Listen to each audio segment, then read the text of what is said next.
Short story. Modern age के अंदर short story को सबसे ज़्यादा पॉपुलर लिटरेरी डिवाइस माना जाता है क्योंकि कुछ इसके ऐसे फीचर्स हैं जिसकी वजह से राइटर इसे लिखना भी पसंद करते हैं और रीडर इसको पढ़ना भी पसंद करते हैं। Basically short story is a literary device which is shorter than a novel and is often characterized by small number of characters and a united theme. In easy word we say that it must have the certain magnitude at the end. यानी जो short story है इसका सबसे पहला feature हमें इसकी definition में ही मिल गया।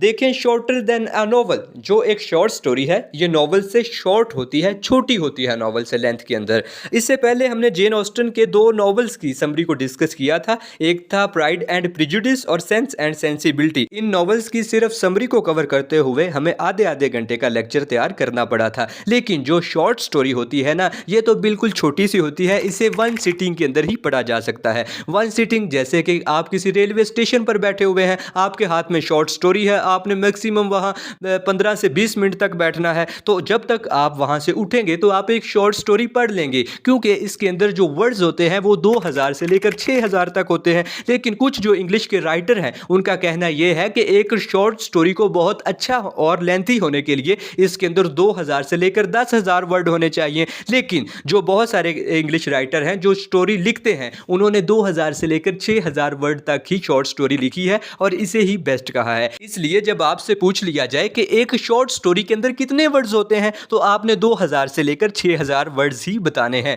और इसके अलावा आपने बताना है कि इसे सिंगल सिटिंग के अंदर पढ़ा जा सकता है।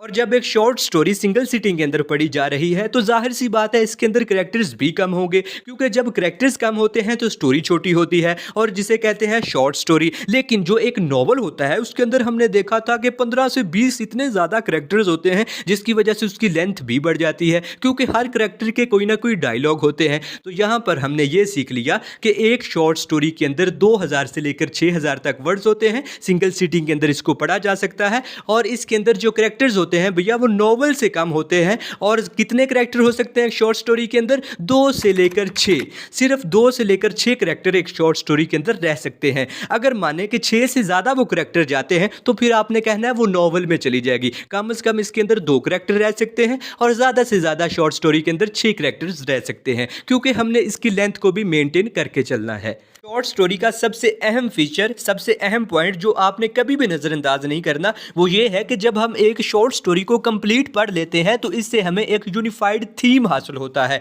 इससे हमें एक सर्टेन मैग्नीट्यूड हासिल होता है, इससे हमें एक मॉरल हासिल होता है। ऐसा नहीं है कि एक शॉर्ट स्टोरी जिसको हमने पूरी को पढ़ लिया और लास्ट के ऊपर हम देख रहे हैं कि इससे सबक क्या मिला है, इसका मतलब क्या था, इसमें क्या थीम है, इसमें बात की गई है, वो फिर शॉर्ट स्टोरी नहीं होती, वो सिर्फ बकवास ही होती है। क्योंकि शॉर्ट स्टोरी के जो फीचर्स हमने देखे उसकी डेफिनेशन के अंदर सबसे पहले हमने देखा ये शॉर्टर देन नॉवल होती है, इसे सिंगल सीटिंग के अंदर पढ़ा जा सकता है, इसके अंदर 2 से लेकर 6000 वर्ड रह सकते हैं, इसके अंदर 2 से लेकर 6 तक कैरेक्टर्स रह सकते हैं, और लास्ट के ऊपर हमें इससे एक यूनिफाइड थीम हासिल होगा, एक सर्टेन मैग्नीट्यूड हासिल होगा, एक मॉरल हासिल होगा। जब ये तमाम फीचर्स को, जब ये तमाम पॉइंट्स को, शराइत को एक स्टोरी पूरा करती है तो उसे हम कहते हैं ये शॉर्ट स्टोरी है।